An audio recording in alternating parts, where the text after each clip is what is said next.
Growing up, I always heard people say, "Move it or lose it." Back then, I didn't pay much attention to those words.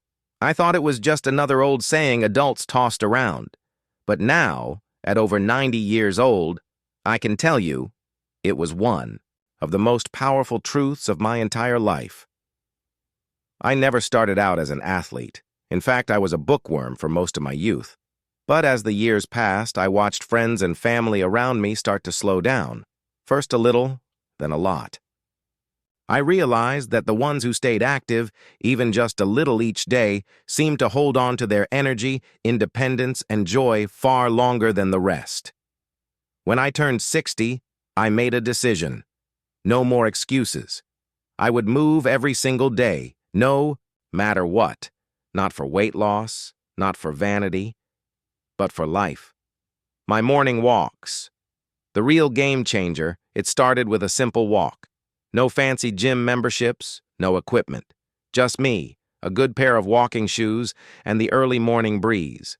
Every day I would wake up, stretch a little, and set out on my walk before the day had a chance to make me tired or busy.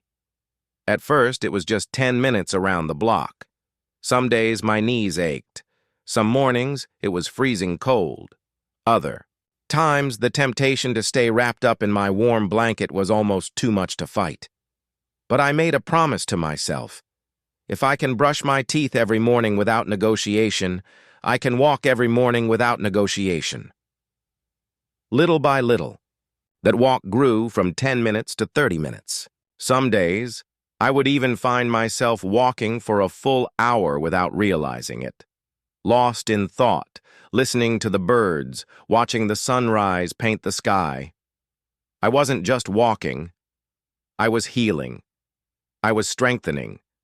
I was preparing myself to live longer and better. What daily movement did for my mind movement wasn't just about my legs or my heart. It was about my mind. On the days I walked, I felt sharper, happier, and more alive. Problems that seemed heavy the night before often melted away after a good walk. Ideas flowed more easily. Conversations with loved ones became richer and more meaningful. It's hard to explain unless you've lived it, but daily movement is like mental fertilizer. It keeps your brain growing, vibrant, and ready to bloom, even at 70, 80, or 90 years old. On the few rare occasions when illness or weather kept me inside, I could feel the difference almost immediately.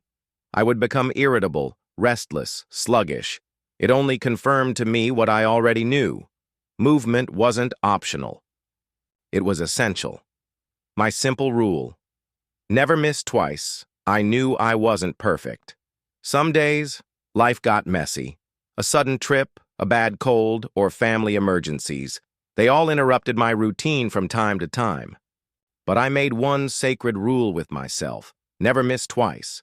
If I missed my walk today, tomorrow I would walk no matter what. No excuses, no blaming the weather, my body, or my mood. This small rule made a massive difference. Missing once is life. Missing twice is a habit. That's a lesson that saved me from the slow slide into sedentary living. The slide that takes so many people's health long before their time. Movement is not about exercise. It's about life. When people hear me talk about daily movement, they often assume I'm pushing intense exercise. I'm not.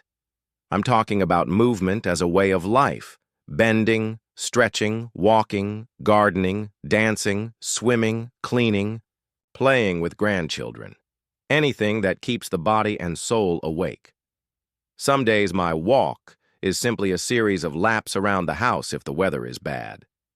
Other days it's helping my neighbors in the garden or sweeping the front porch, while humming my favorite old songs. The goal isn't perfection. The goal is persistence. Even tiny movements done daily are better than heroic workouts done rarely.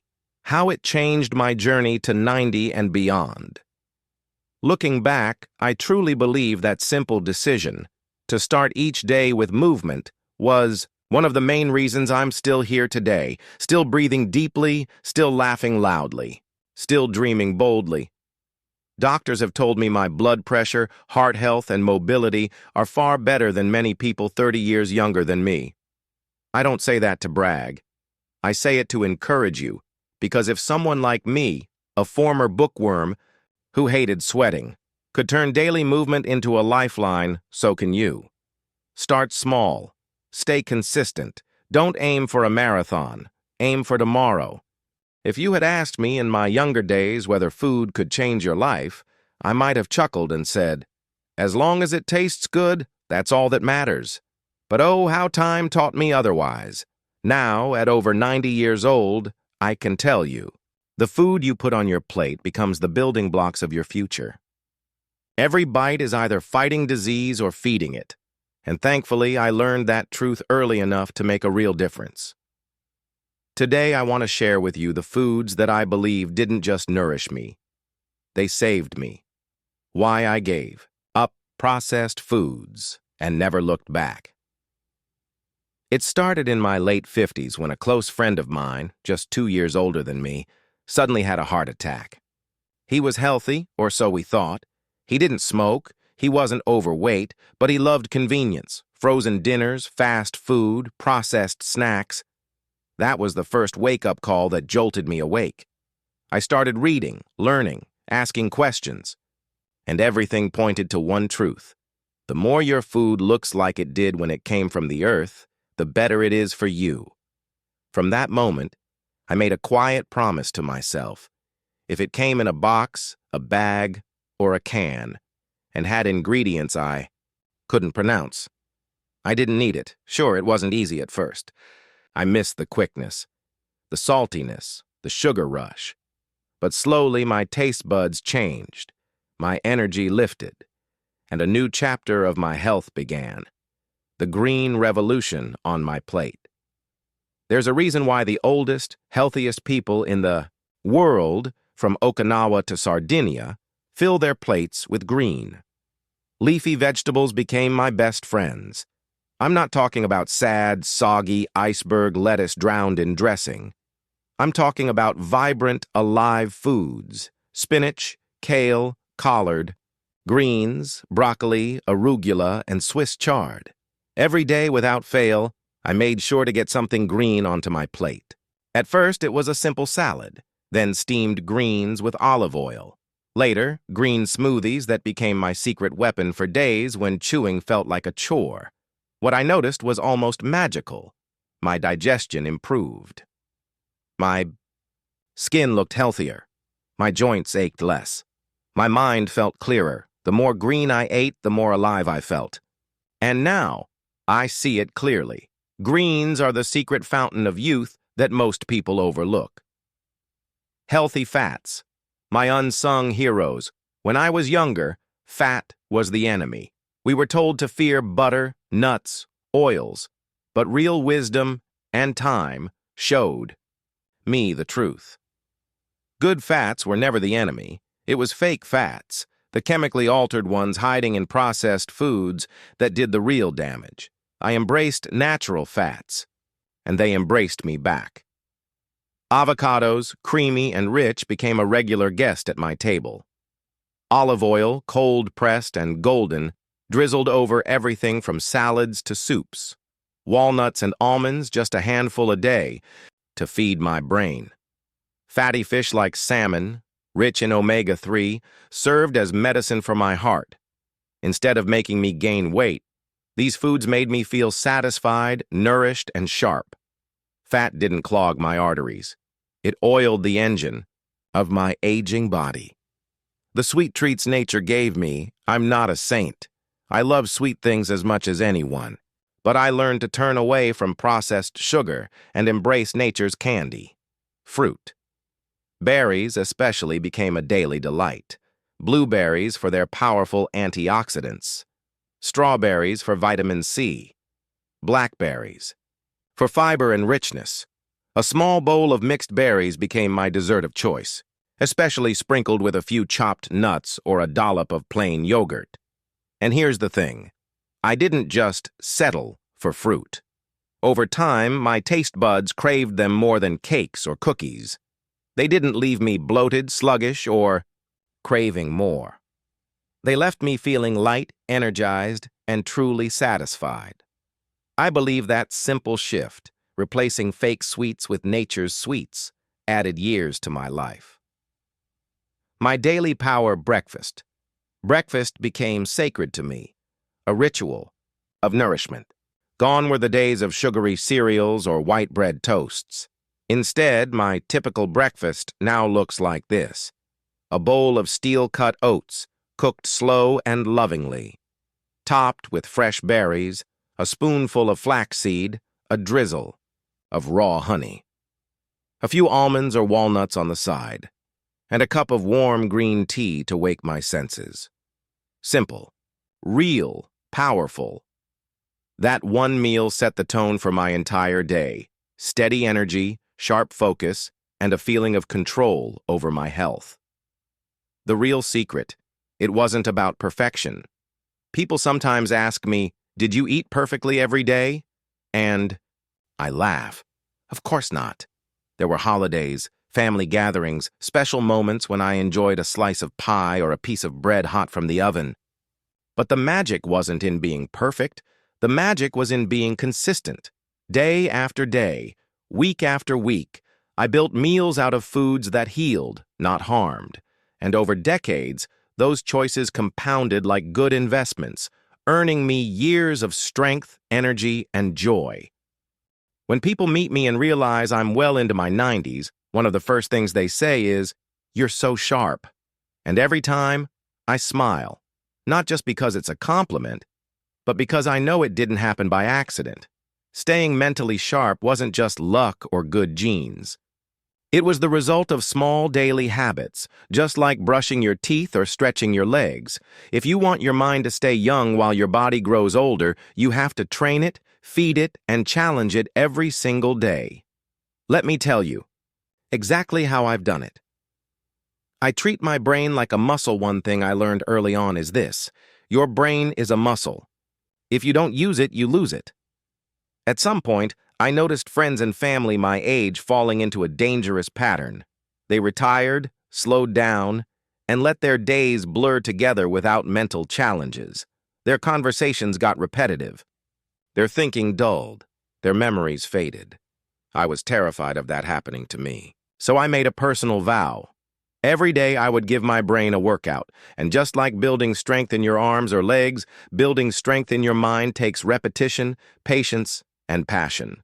My love affair with learning, one of the greatest blessings of my life, has been curiosity. Even in my 60s, 70s, and 80s, I never stopped learning.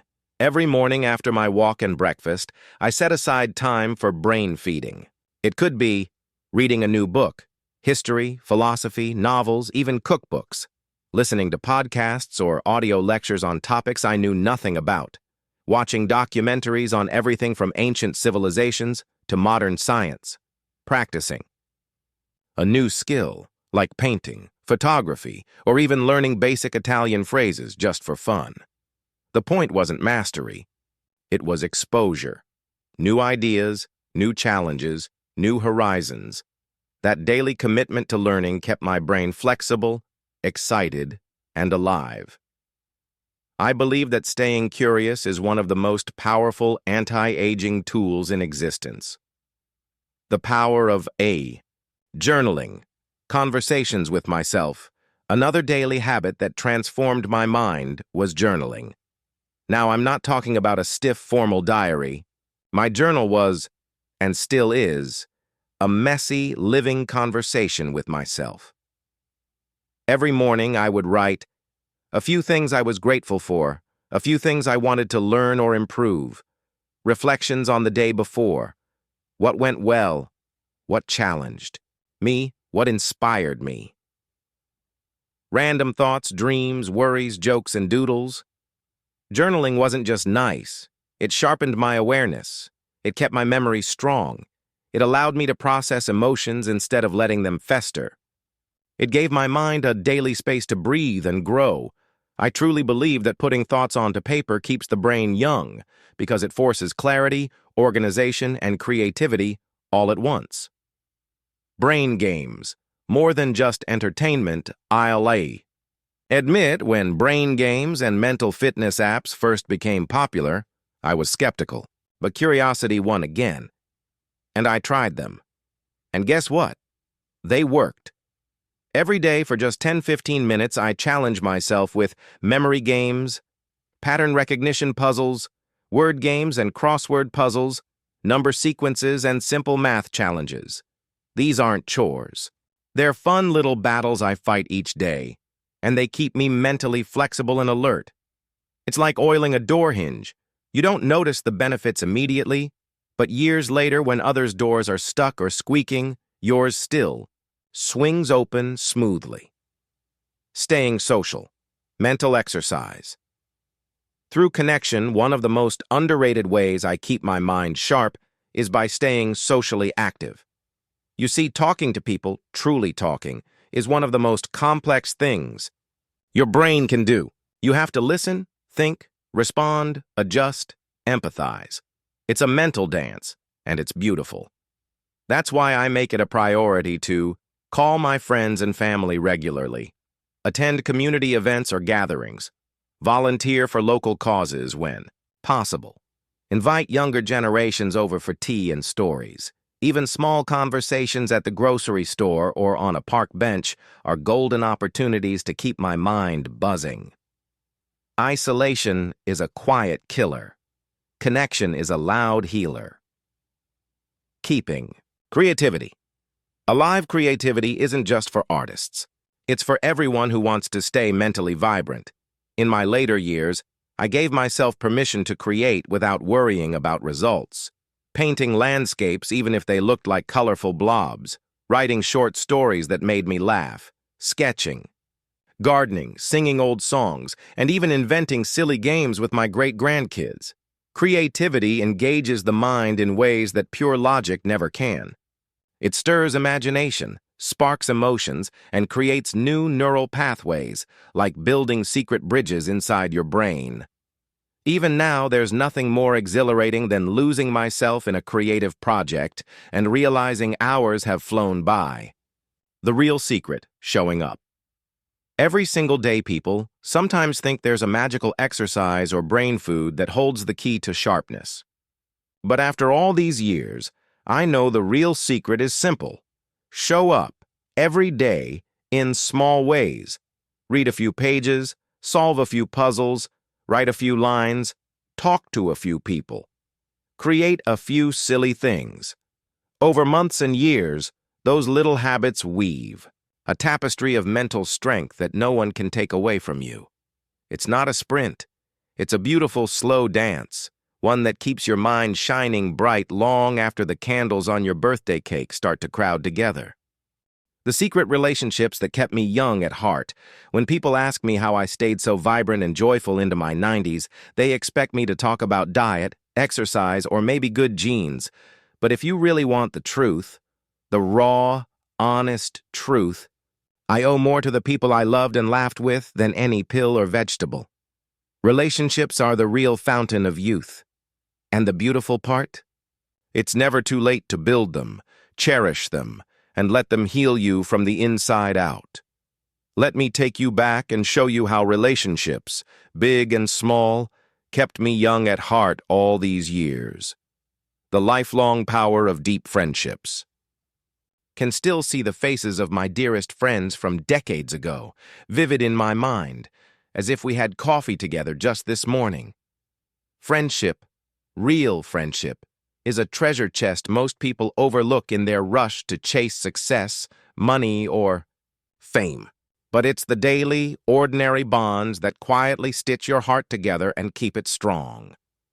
Throughout my life, I made it a sacred rule. Never let too much time pass without checking in on a friend. We called each other just because. We wrote letters, especially before cell phones made everything instant. We visited even when it was inconvenient. We listened without trying to fix each other's lives. Just being there was enough. When my heart was broken, it was my friends who helped me piece it back together. When I achieved something, it was their cheers that made it sweeter. When the world felt heavy, Their laughter reminded me that joy was still possible. Friendships don't demand perfection. They demand presence, and showing up for people again and again kept my soul nourished and my spirit youthful. Family. The roots that held me. Steady family is complicated. No one gets through life without a few tangled branches in their family tree. I certainly didn't. But despite the messiness, the disagreements, and the miles that sometimes stretched between us, I made the decision to keep tending the roots. I stayed close to my siblings. I made time for my children, even when they were busy building their own lives. I poured my love into my grandchildren, and later my great-grandchildren, telling them stories, teaching them card games, and simply being a soft place for them to land. When holidays came, my house was open. When birthdays rolled around, even a simple phone call kept the thread between us alive. When arguments happened, and they did, I chose forgiveness over pride. Because at the end of the day, it's not about who was right or wrong. It's about who's still there, sitting across from you, sharing a cup of tea and memories. Family kept my life textured, meaningful, and rooted in something bigger than myself. And as the years passed, that sense of belonging became an armor against loneliness, fear, and despair. Cross-generational friendships, learning from the young one of the best decisions I ever made. And I recommend this to anyone who wants to stay young, is to befriend people of all ages. I didn't wall myself off with only people my age. I didn't grumble about kids these days. Instead, I opened my heart and mind to the younger generations. And oh, what a gift that has been. Young people brought me new ideas, fresh music, different perspectives, endless energy and curiosity. In return, I shared my stories, my mistakes, my lessons hard-earned over decades. Those friendships were not one-way streets. They were vibrant, living exchanges, teaching and learning flowing both ways. There's something magical about seeing the world through fresh eyes again and being reminded that life still holds surprises, even when you've already seen so much. And let me tell you, there's nothing that keeps you feeling alive quite like the contagious excitement of youth. The healing power of listening. There's a skill that most people underestimate: listening. In a world so obsessed with speaking, shouting, and posting, the simple act of truly listening has become rare and incredibly valuable. I made it a mission to listen more than I spoke, to listen without interrupting, to listen without rushing to offer advice, to listen with my whole heart. And what I found was remarkable. When you truly listen to another person, something magical happens. You create a sacred space where healing, understanding, and connection bloom. Listening kept my mind sharp. It kept my empathy alive. It kept my relationships deep and lasting. Sometimes the greatest gift you can give someone, and yourself, is simply your undivided attention. Choosing relationships that breathe life into you, as important as relationships are, it's just as important to choose the right ones. I learned, sometimes painfully, that some relationships drain you. They are full of judgment, bitterness, or competition. They age you faster than time ever could. So I gave myself permission, and you must too, to walk away from relationships that poison your soul. Instead, I nurtured relationships that celebrated growth and change, offered kindness and patience, made room for mistakes and forgiveness, inspired laughter, hope, and dreams. Surrounding myself with people who made me feel more alive, more seen, more loved was perhaps the greatest medicine of all. And if you're wondering whether it's too late to find those people, it's not. You're never too old to open your heart to new friends, deeper love, and unexpected joy. The daily mindset that made aging feel beautiful, growing older, isn't something most people look forward to. In fact, many spend their lives dreading it, chasing youth like it's a train that's always just out of reach. But for me, aging was never a curse. It was, and still is, a privilege. The truth is, my body may have gathered wrinkles and slowed its pace, but my heart, my soul, my spirit, they grew richer, wiser, and more beautiful with each passing year. And that didn't happen by accident. It happened because of a daily mindset I chose to live by every single day. Let me share it with you. I begin each day with gratitude, not complaint. When my alarm clock rings, or more often, when the morning light peeks through my window, I have a choice. I can groan about the aches in my joints. I can lament the loss of energy compared to my younger years. Or I can do what I choose instead. Smile and say, "Thank you.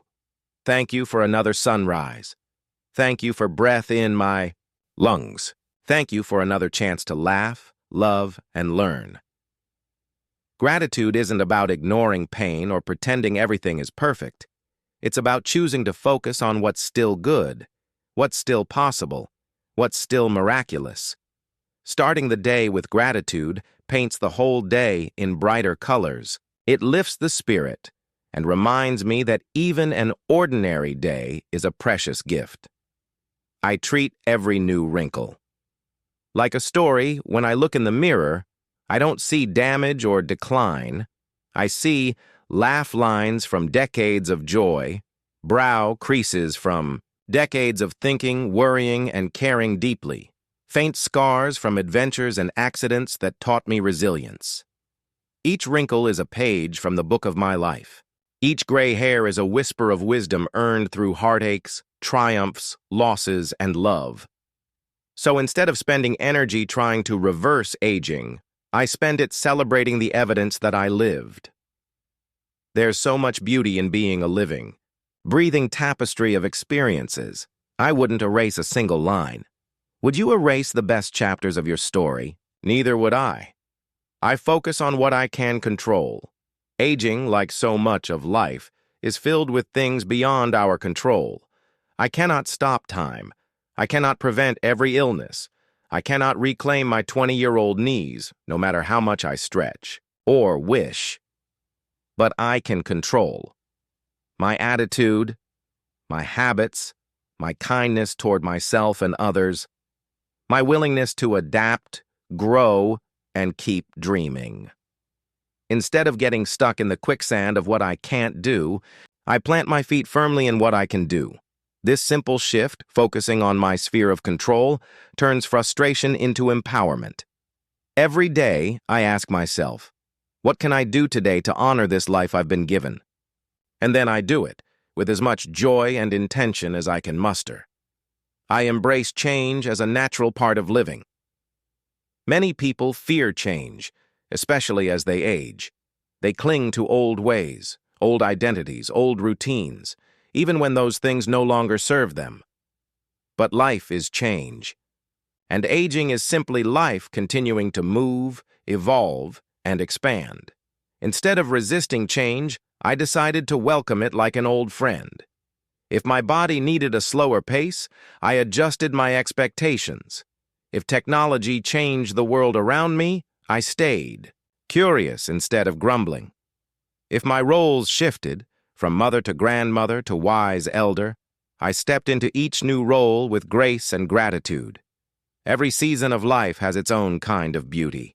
Spring is vibrant, summer is rich, autumn is colorful and wise, winter is quiet and deep.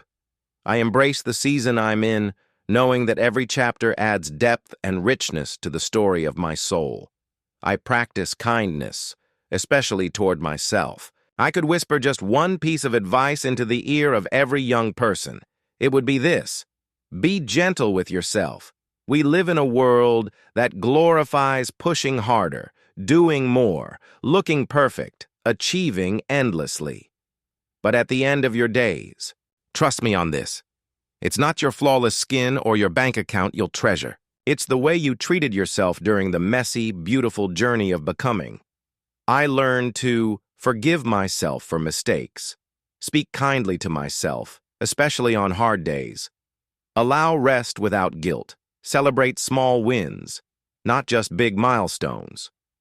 Kindness toward yourself creates an inner environment of peace, hope, and resilience.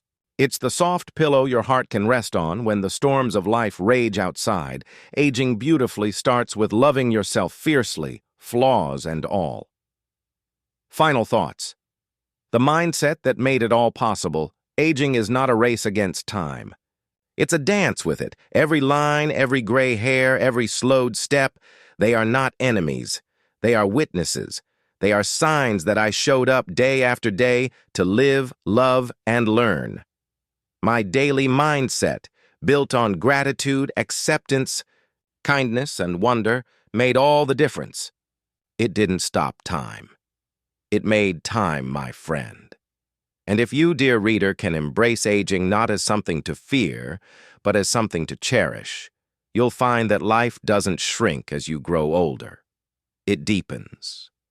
Every sunrise, every laugh, every connection becomes more precious. And you, too, will find yourself smiling at the mirror, seeing not loss, but a masterpiece in progress.